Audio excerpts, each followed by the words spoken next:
Hi, my name is Rakita Adams. I'm the owner of Tast3-N-C by Rakita Adams. I specialize in sea moss and sea salt soap, and now sea moss smoothies. I got the idea of Tast3-N-C by Rakita Adams just basically my fiance and my sister was pushing me to start this business because I've been taking sea moss before the pandemic, before the hype, and I'm into health and fitness, and I wasn't confident in myself that I could actually do it. But then when the pandemic hit and I just had time to sit and reflect on my life and what I wanted to do, and I had a full-time job at that time, they reduced my hours. So once I got some PUA money on top of what I already had saved up into my account, I just expanded the growth of my income by starting Tast3-N-C by Rakita Adams.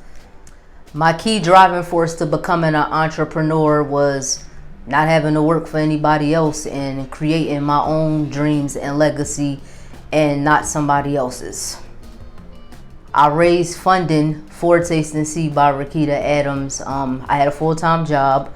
Because coronavirus hit, my hours got cut down dramatically. I had money saved up in my savings account, and I received PUA money, so I took all the money that I got from PUA in addition to what I had saved in my savings account, and that's how I started my business.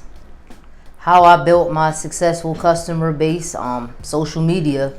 I advertise, I promote myself. Once people buy my products and they love it, they promote me, so word of mouth. Also, I drive for Uber and I talk about Tast3-N-C by Rakita Adams to customers as well. A typical day for me: I get up between 5 and 6 a.m. I'll start my orders. I'll go to work. I'll get off of work, come home, do my deliveries. After my deliveries, I'll prepare my orders for the next day. I'll check in on social media. I'll follow up with some customers.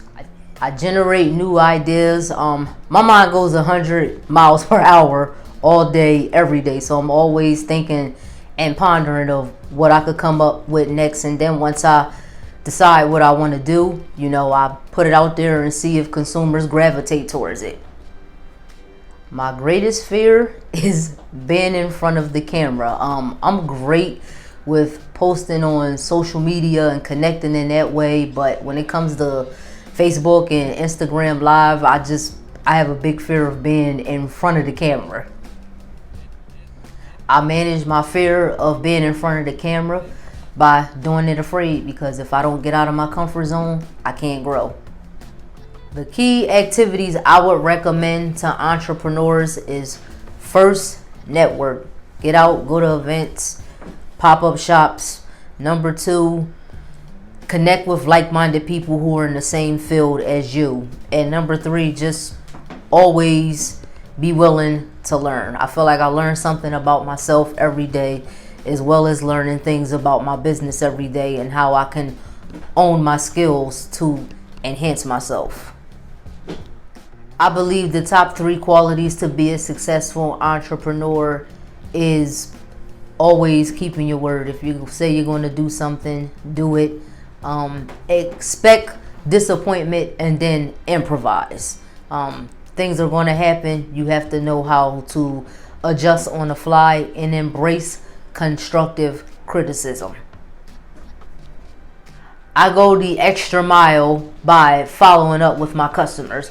I'll give it about a week or 2, and then I check in and see how my I go the extra mile by following up with my supporters.